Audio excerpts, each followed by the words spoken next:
Greetings, brothers and sisters. Greetings, greetings, greetings, greetings, and greetings.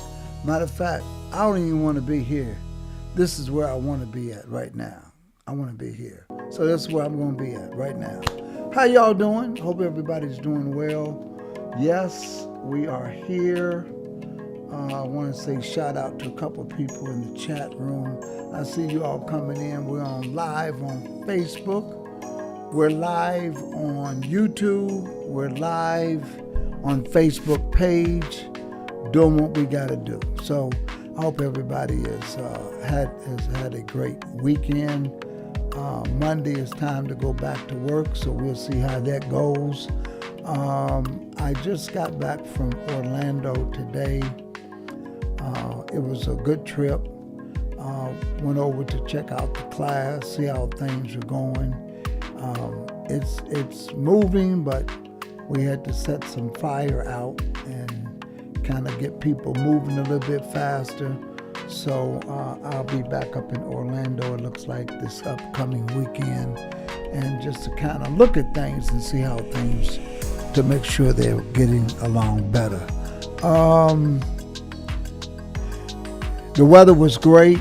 I want to say shout out to Brother Jacob, who came down here, and I understand he taught a wonderful, wonderful lesson.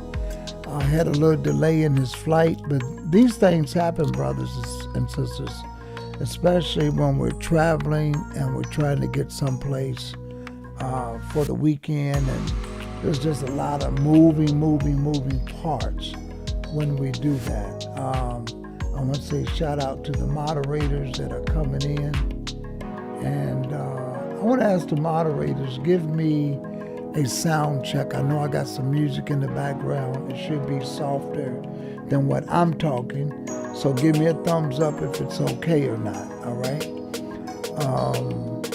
Tonight we're going to have a Sunday talk on two issues, two things that I want to talk about tonight, because the music's a little loud. Okay, thank you. Two things I want to talk on tonight, because Brother Mark P. just shout out to all of our moderators. Keep me informed. Let me know if I need to make some more adjustments. Let me tell you, when you're traveling, you have an opportunity to do things when you're on vacation that you normally don't do.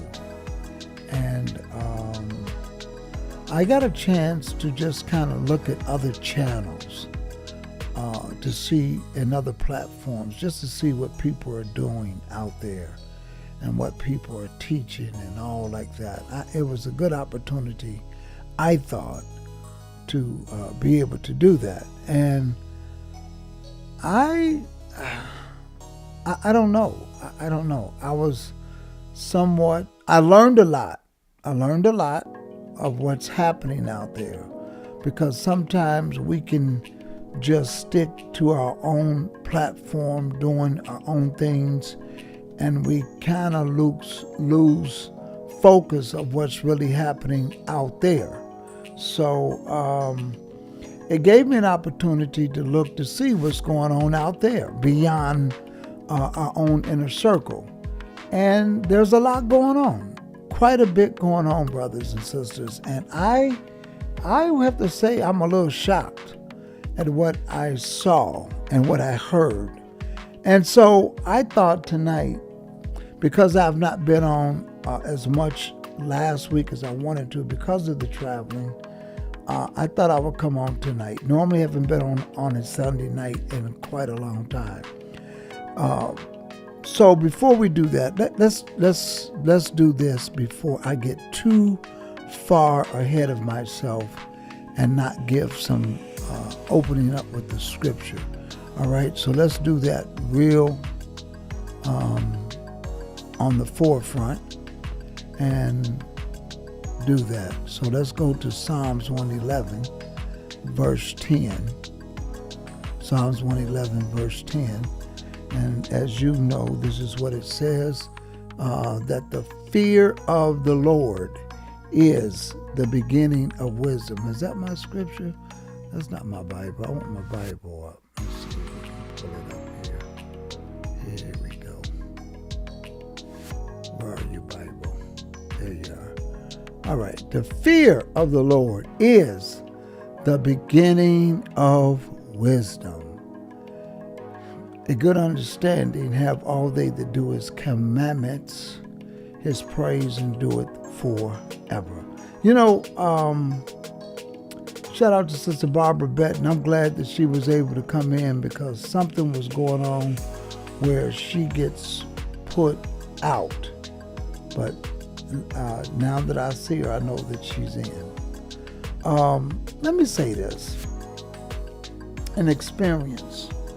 I caught the Bright Line train. There's a new fast train in South Florida that goes from Miami all the way to Orlando. That train travels about 125 miles an hour. It was awesome.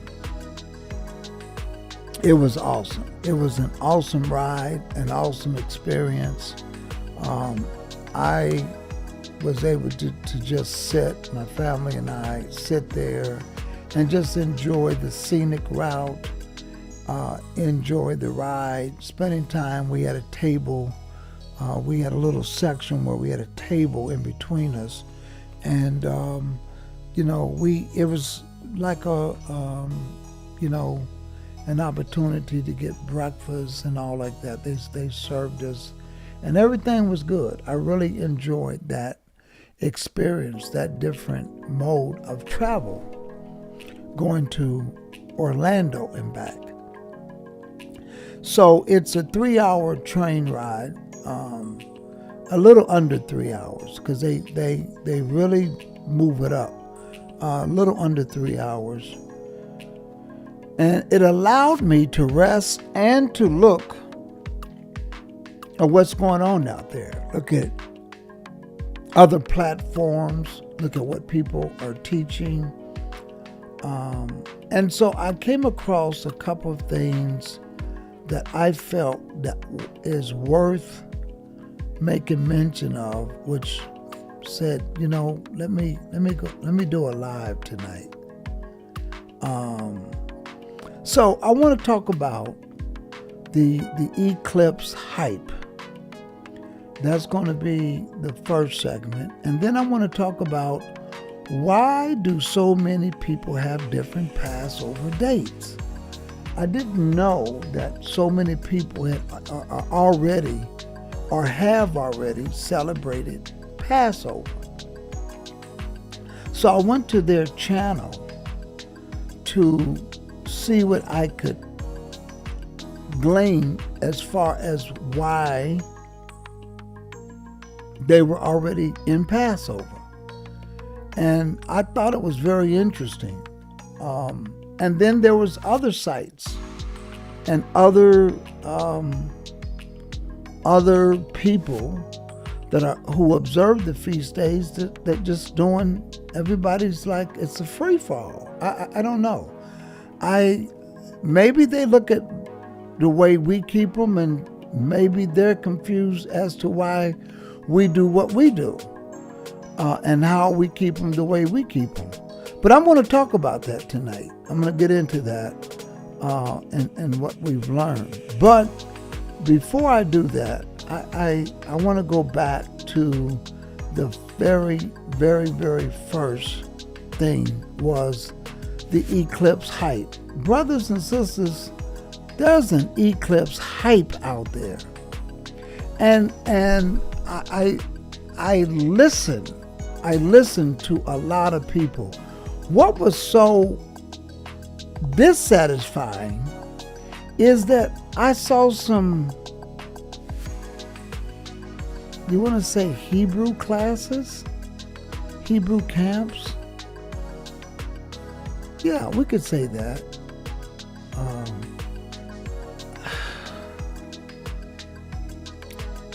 I was a little disappointed in who is teaching what out there regarding this eclipse and what to expect and what's going on. And I just said, I'm going to have the discussion, but there's also going to be a couple scriptures we have to put on the table to just make people think. So I've heard everything that there's going to be a rapture. It's the sign of the coming of Christ, the Messiah. It's his sign. It's a sign that he's going to be coming.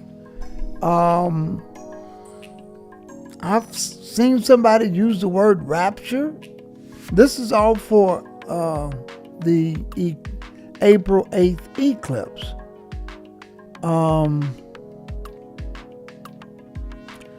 Some of the Hebrew camps, what I saw, what they were teaching really, really, really baffled me to listen to the logic that they were trying to surround this event that comes up and make it biblical.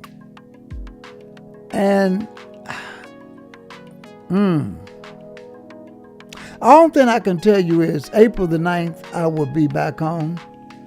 I don't know what day of the week that is, but I will be back on to just, not to say I told you so, because, people say, are you a prophet? No.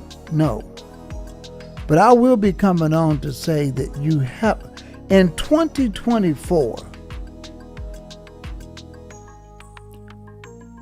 when Passover starts,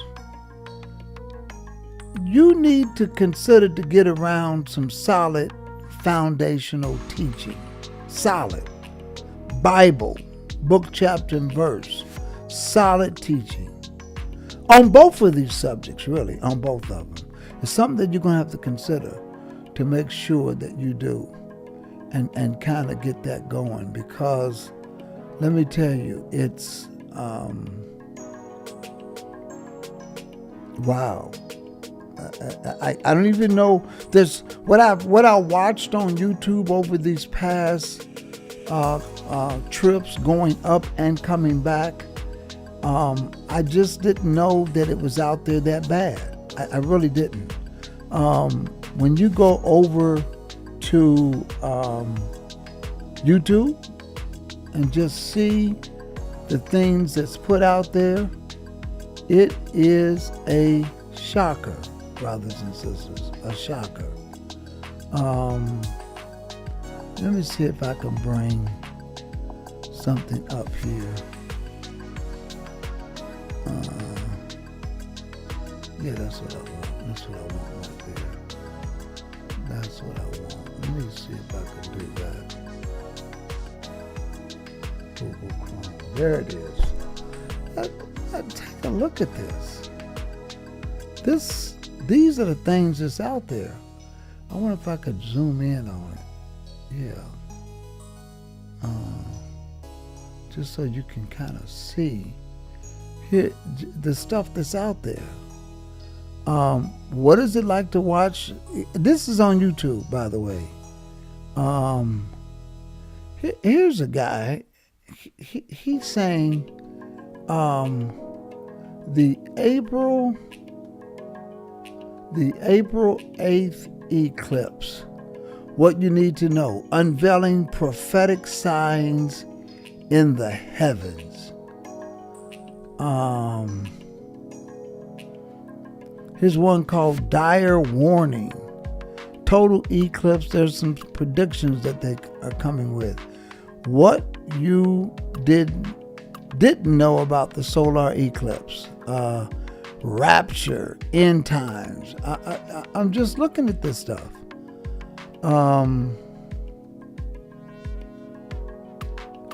I've seen people here. Here's one. They've got 7-year solar eclipse. Triple X prophetic warning for America. They've got Little Egypt, the band, it's just a lot here. And some of it, I couldn't even, I watched it, but I couldn't watch it. Signals you can't ignore. Here's one. Eclipse versus Apocalypse. I'm just letting you know what's out there. This is just, we're going to have this Sunday night conversation. Just so you can see what's out there. I mean, there's a lot out there that people have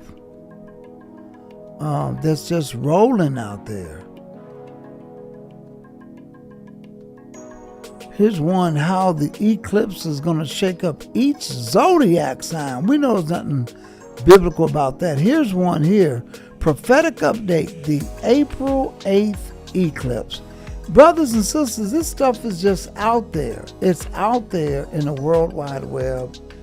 And a lot of people are jumping in on the hype that will be coming in a few days from now.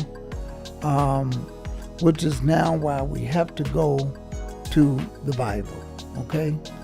Because, everybody wants to know what's going to happen at the end. Everybody's trying to figure out. Everybody's looking for a sign. Everybody's looking for a wonder. Everybody wants to know. But here's one scripture that I know I brought it up last week, but since I saw so much this week, I just said, you really have to visit this.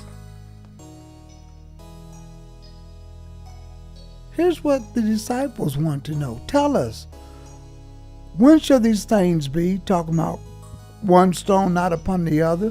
What shall be the end? What shall be the sign of thy coming and the end of the world? I just want to go with these two things.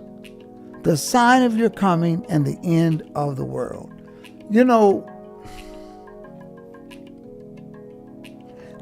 Did not any of the Hebrew camps that is out there teaching some craziness about a 400 and is anybody reading?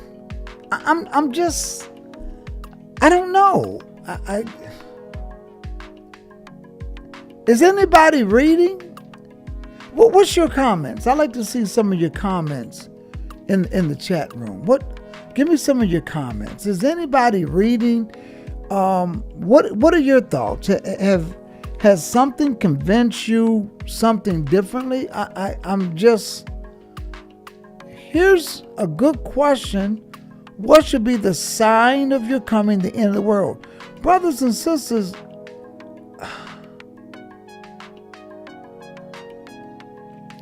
I don't know. I mean, I do know what's going on. What happens is that when people don't read, they speculate. And when they speculate, a lot of times they speculate on things because out of anger. And I'm convinced it's out of anger. The anger is because people say, I've been lied to. I'm Israel. People lied to me. And I want them to pay for it. That, brothers and sisters, that is not your or my responsibility. Listen, the Lord already told Israel, I will cause your children to be sold. I will cause another to sleep with your wife. So if you're mad at anybody, be mad at the forefathers. But I'm looking at this. How you get the eclipse in on this? It's I can't even let somebody buy with it and says, well, we see it, but maybe the Lord hasn't shown it to you. No, I can't even let anybody off the hook with a statement like that. I can't. it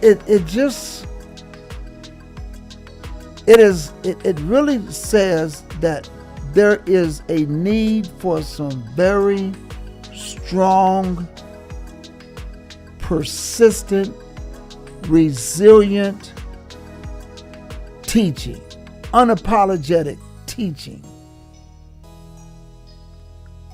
Because not only do we have the world teaching something, we got Hebrew campuses that are teaching something.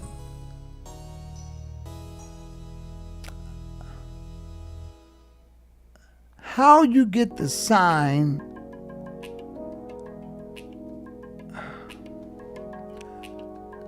let's read. Jesus answered and said unto them, because they wanted to know what was going to be the sign of his coming and the sign of the end of the world.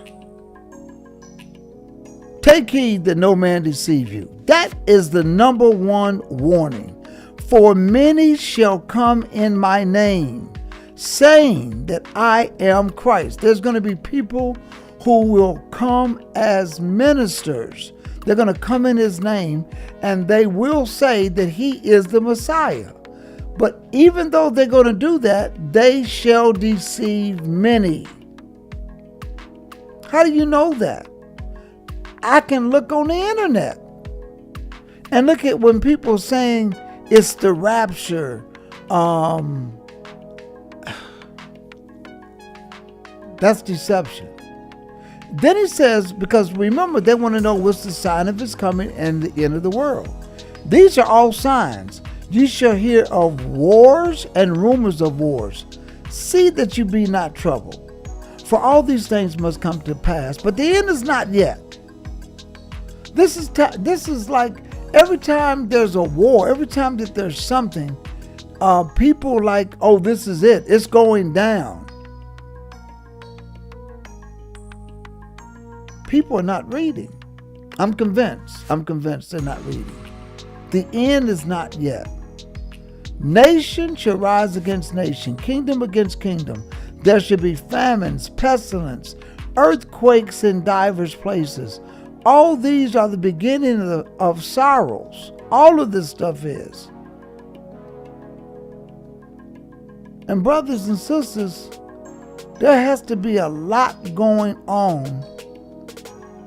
And you can read verses 7 all the way up. You can read this on your own. But look at verse 11. Many false prophets shall arise and deceive many. That is a sign right there. I don't need to look in the sky for an eclipse. All I got to do is look out there and see people who are coming up and deceiving many.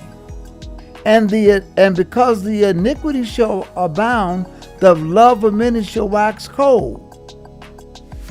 But if you can get through all of this, you're going to be all right. The same shall be saved. I want to skip some to this verse here. When you therefore shall see the abomination of desolation. No. It says when you should therefore see the eclipses and 3-day darknesses and all of this stuff. Brothers and sisters, none of that has nothing to do with the sign of his coming and the end of the world. It does not. It has nothing to do with it. And I don't care whose shoes it steps on. Because come the 9th, you're going to be going to work. The 10th, you're going to be going to work. The 11th, 12th, you're going to be going to work like you normally do. But when you see the abomination of desolation spoken of by Daniel the prophet, when you see this, stand in that holy place, and check this out.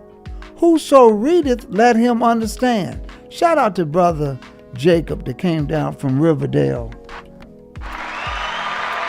who taught, and he was talking about reading. Good lesson, Brother Jacob. Whoso readeth, let him understand. You know why people can get by with some of the stuff they put on YouTube? Because nobody's reading. Nobody's reading. Nobody's reading. But you got to read that which was spoken of by Daniel the prophet. When you could look at that and see what's happening over there, and I'm not going to get into that tonight because I did it the other nights. I'm just simply saying, brothers and sisters, we got to look at these stuff and see what's going on. Because when all of that happens, look at this. You got to have, there's going to be a great tribulation. Before Christ comes, he's letting you know there's going to be a tribulation, such as was not since the beginning of the world to this time, no, nor ever shall be. And if you go back and read Daniel, you go over there and read Revelations. We're not going to get into that tonight. You know it's a 3.5 year. Times and a half a time. One scripture says 42 months. Another one says 1,260 days, which is also 3.5 years. Except those days should be shortened, there should no flesh be saved. But he did shorten it to 3.5 years. But for the elect's sake, those days shall be shortened. And then here's the warning he gives you. If any man shall say unto you, lo, here is Christ, or there, believe it not. He's talking about signs now. For there shall arise false Christs, false prophets, and shall show great signs and wonders, insomuch that if it were possible, they shall deceive the very elect. Some of these people coming up on the YouTube with these signs and wonders and all of these philosophies that's not doing anywhere. If it wasn't possible, if it were possible, they could even deceive the very elect's sake. Behold, I have told you before. Wherefore, if they say unto you, behold, he's in the desert, don't go. Behold, he's in the secret chambers, believe it not. For as the lightning cometh from out of the east, and shineth forth unto the west, so shall also the coming of the Son of Man be. And we already know, brothers and sisters, when he returns, it's not going to be good. The tribes of the earth are going to mourn. When Jesus returns, it's going to be with a wrath, with anger. And it's going to be a lot of killing. It's going to be so much killing, the blood is going to be up to the horse's brow. Listen to what he says. For what's going to happen with all those bodies? For wheresoever the carcass is, there will the eagles be gathered together. Now, you want to know what the sign is, the sign of his coming? When is he going to come? What are we going to look for? I'm not looking for an eclipse for my sign. I'm going to look for the sign that Jesus himself gave us. I'm not looking for no other sign. I'm not looking for an eclipse that's going to come and mark over the land where it did one thing 7 years ago. And I'm not looking at that. Why am I not looking at that? Because the scriptures didn't tell me to look for that. Some people say, well, that's a sign just for us. No, the sign that's just for us is in the Word. Listen to what Jesus said. Immediately. How soon? How quick is immediately? Immediately.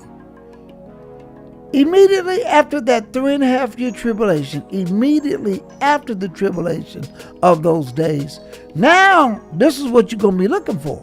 And we know that it's going to be after the 3.5 years. The sun's going to be dark, the moon shall not give her light, and the stars shall fall from heaven, and the powers of the heavens shall be shaken.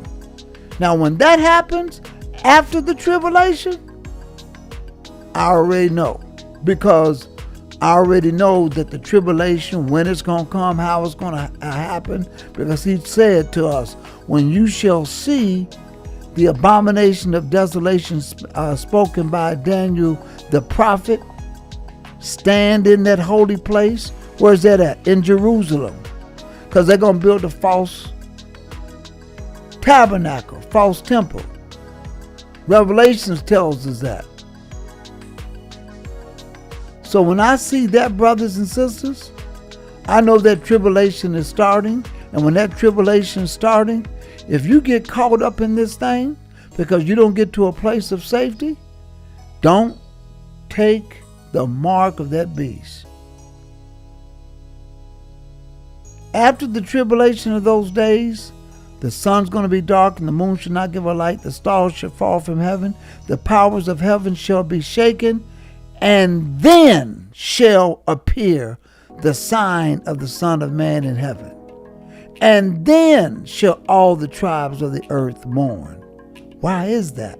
Because they're going to see the Son of Man coming in the clouds with power and great glory. So all these people on the internet talking about the eclipse and it's the second coming, give me a break.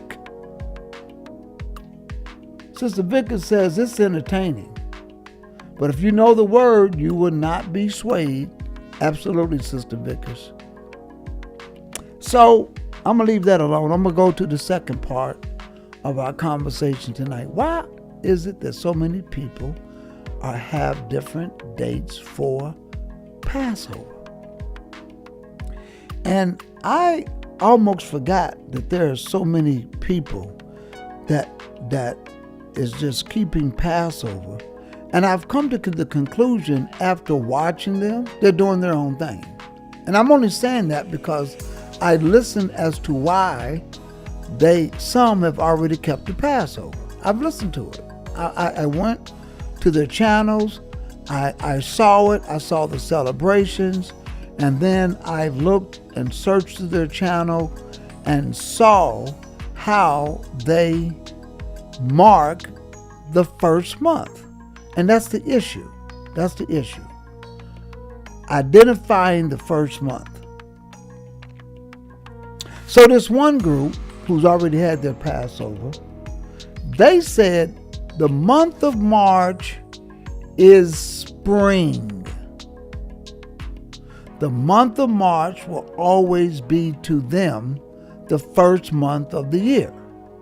So whenever March the 1st comes, they're going to count 14 days later, and that's when they're going to hold Passover. Now you may, and this is not, this is a group that's, when it comes to social media, I don't know how big they are, but when it comes to social media, they're putting out a lot of stuff. But I can tell you, when I listened to how they calculate Passover, they simply said that the month of March is the spring, starts the spring, which is the first month of the year. It's the first, and they were correct in saying that January is not the first month, neither is February the second month. They were very correct in saying that. In fact, brothers and sisters, when you look at the word October comes from the word octagon, which is 8 sides. So October is really your 8th month, although on man's calendar they call it the 10th month. Let's go to December. December is, the word for 10 is decem. And so December is really your 10th month. But they call it December. So we did a lesson on this quite some time. Y'all go back there and look for it. Then, since we know that December is really the 10th month, they go January's the 11th, February's the 12th. So they start back over on March the 1st. March the 1st is what they will apply to Exodus the 12th chapter. And they will read the scriptures that says this month is the beginning of months to you. That's true. But they're off on the month. They're off on the month. And they're off by just putting day one of the new moon equivalent to the first of each month. That's not the case. That's not the case at all. So they just simply say that month, in the month of March, is the first month of the year. And so therefore the 14th of March was the Passover and the 15th was the Feast of Unleavened Bread. That's the way they did it. So there's some other groups that they do it different.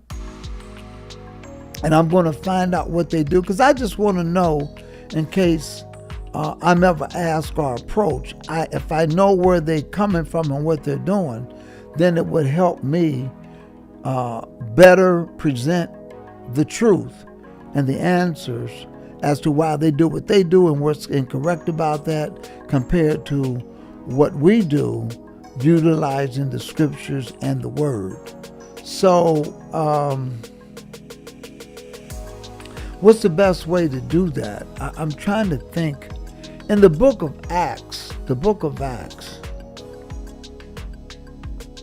it confirms that that Pentecost, or the Feast of Weeks, was one of 3 times a year that everybody had to come up to Jerusalem. 3 times a year. And that was during the Feast of Unleavened Bread, the Feast of Weeks, which is Pentecost, and the Feast of Tabernacles. Everybody had to come to Jerusalem. Now, the scriptures tells us that. So what is the scriptures telling us? That even when Christ returns to set up his kingdom on earth, it's going to be in Jerusalem. So therefore, everybody has to come up to Jerusalem. We can read that in Zechariah the 14th chapter. Let's go over there and take a look at that real quick. Zechariah the 14th chapter. See, everything has to make sense, brothers and sisters. It really has to make sense. Zechariah the 14th chapter. I'm going to skip down. So we know that the day of the Lord is going to come, right? When that day comes,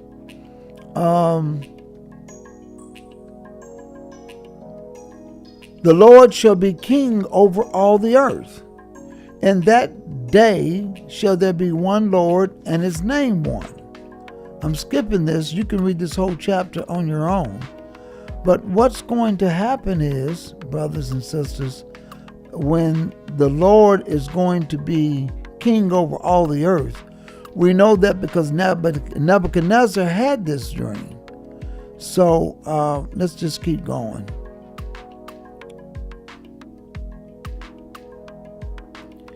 It shall come to pass in verse 16 that everyone that is left of all the nations which came against Jerusalem shall even go up from year to year to worship the king. All of those nations have to come up to worship the king from year to year. For the next 1,000 years, this is what you're going to have to do. Who's also the Lord of hosts. And the feast that is going to go through its final completion is the Feast of Tabernacles. That's a lesson of itself at a different time. But listen to what he says in verse 18. Because all the nations are going to be around and setting up. But it shall come that whoso will not come up where? To Jerusalem. Nothing's changed. You can read that in the book of Deuteronomy. You can read it where the apostles continue to do it.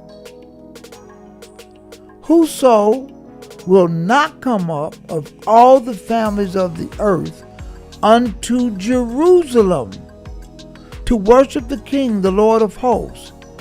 Even upon them shall be no rain. So why do we pick Jerusalem to observe when is the feast days? Why do we determine when is the new moon in Jerusalem? Because we're going to have to go up. It's always been a command. We know that we're in captivity, so we know it's difficult. But what we do is that we keep it in the place where we are. Why the place where we are? Because King Solomon said, when you bethink yourself in the land where you have been led captive, when you bethink yourselves in the land, you face Jerusalem, you got to do what the Lord say do. So what do? You know that you say, okay, I got to keep these feast days. So one of the things I'm going to have to do is find out when is the feast days in Jerusalem. That's what I got to do. I got to find out when are the feast days. And that's nothing new.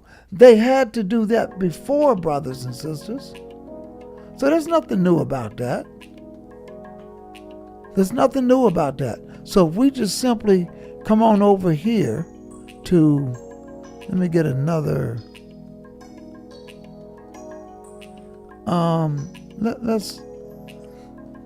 let's go new moon in Jerusalem. And so there's a group that's going by the time in America. So what they do is they simply say, let me find out when is the new moon in America, the first month. Well, it's spring, March is the month, and I'm just going to keep Passover on the 14th day of March. Brothers and sisters, you have to use the tools. It's the best that we got, and all we do know is April the 8th in Jerusalem. 12:53, April the 8th at 9:20 p.m. will be when the new moon starts. So what we're going to do is go to our calendar. All right, let me see if I can bring up this calendar. Remember April the 8th at 9:20. Let's put that in the chat room. April 8th at 9:20 p.m. So the reason why I'm going to put that in the chat room, brothers and sisters, because we're going to go over here to the calendar. And I want to show you something. April the 8th, here's our calendar. On April the 8th at 9:20, that is the new moon. Here's the problem. Because it's 9:20, the sun is already set. So therefore, you cannot start your month in the middle of the night. You must start your month when the day begins. The day begins when the sun is setting. So you got to wait till the very next sunset, which will be on the 9th. Okay? That's when you start your first month or your new month. So therefore, the first day of the month is going to be April the 10th. April the 10th. Because again, the new moon, according to all the tools that we could depend on, the resources that we can depend on in Jerusalem, the new moon will start April the 8th at 9:20. The day is already started. And 9:20, you can't start your month at 9:20 p.m. You must start your month when a new day starts. So the very next time is going to be right here. Right here. You don't go backwards, you go forward. So right here, I don't know what that is there, but on April the 9th, when the sun goes down, it starts the 10th. So therefore, here is your new moon. Okay? That's your new moon. Matter of fact, I wonder if I could write the word moon in there, or new month. Let's see if I can do that. That's your new month. Okay? So what you're going to do is count 1, 2, 3, 4, 5, 6, 7, 8, 9, 10, 11, 12, 13, 14. On April the 23rd, that's the 14th day of the first month. So this day is Passover. Passover 2024. That's Passover. When does Passover start? Monday at sundown. And it ends Tuesday at sundown. So if this is the 14th, the very next day is the Feast of Unleavened Bread. I'm going to put here Sabbath. Feast of Unleavened. All right? I'm going to put all of that in there, right there. That's a Sabbath. That's the 15th day. How many days you eat unleavened bread? 1, 2, 3, 4, 5, 6, 7. This is the last day. Last day of unleavened. All right? That's the last day. Now, this is what's going to be interesting, brothers and sisters. Let me show you something. If this is Passover on the 23rd, and Jesus is our first fruits, and he is placed in the grave, 3 days and 3 nights later, he resurrects. 1, 2, 3. So 3 days and 3 nights later, he being the first fruits, you must wave your first fruits on the morrow after the Sabbath, which will be the 27th, and which means the morrow after the Sabbath is the first day of the week, which will be June the 5th. And then it says 7 Sabbaths shall be completed. So that's 1, 2, 3, 4, 5. It's not moving up for me, so let's do it this way. Let's go back. There's the 4th is 1, the 11th is 2, the 18th is 3, the 25th is 4, June the 1st is 5, June the 8th is 6, June the 15th is 7. 7 Sabbaths shall be complete, and the morrow after the 7th Sabbath will be Pentecost. So let's come right here on the 16th. They got his Father's Day. But we're going to put in here Pentecost. That's how you calculate it. It's just right here. It's how you do it. All right? And this is how you can keep track of how things are supposed to go. Let's go back to the month. So therefore, the 15th is the 7th Sabbath, and the morrow after the 7th Sabbath, which would be always the first day of the week. That's how you figure it out. Now, I don't know what other, I don't even know. I got to look at how these people are even calculating Pentecost. These are Hebrew camps, Hebrew campuses I'm talking about. Other Hebrew feast day keeping organizations. I want to see what they're doing, how they do it. And we're showing you according to the scriptures. According to the scriptures, brothers and sisters. And that's why we count it. That's why we say tomorrow after the seventh Sabbath.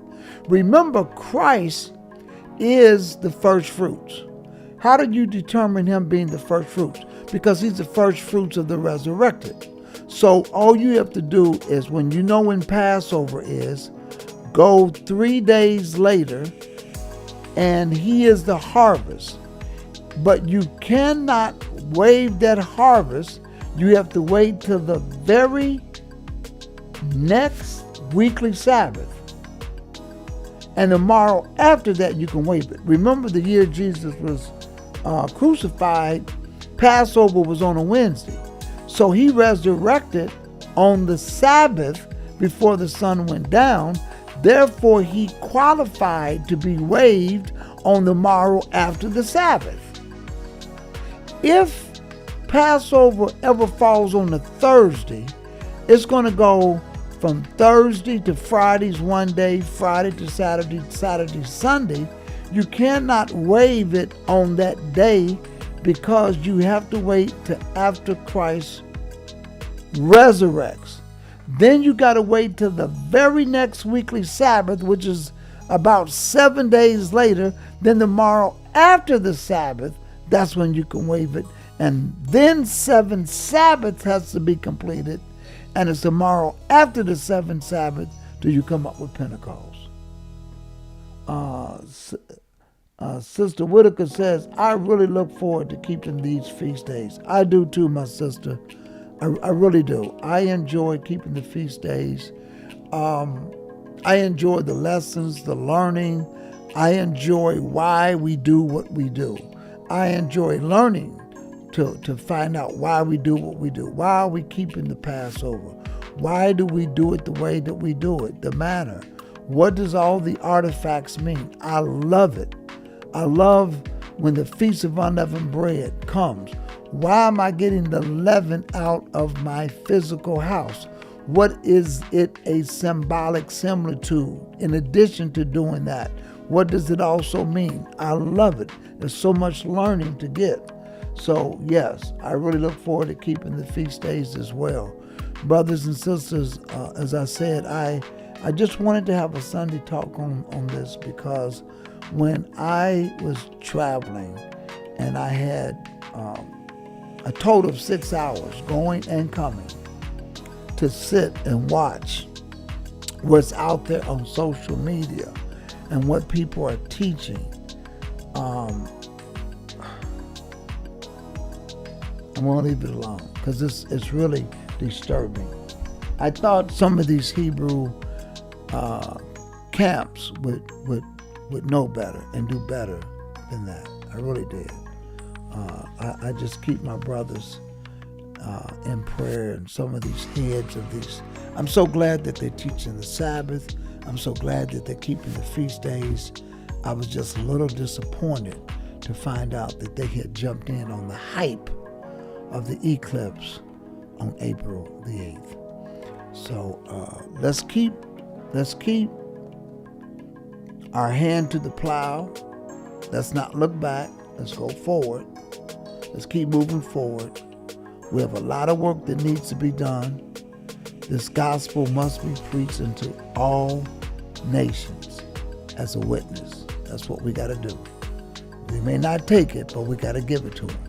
We got to at least teach them. All right? Remember to let the words of our mouth and the meditation of our hearts to be acceptable in his sight.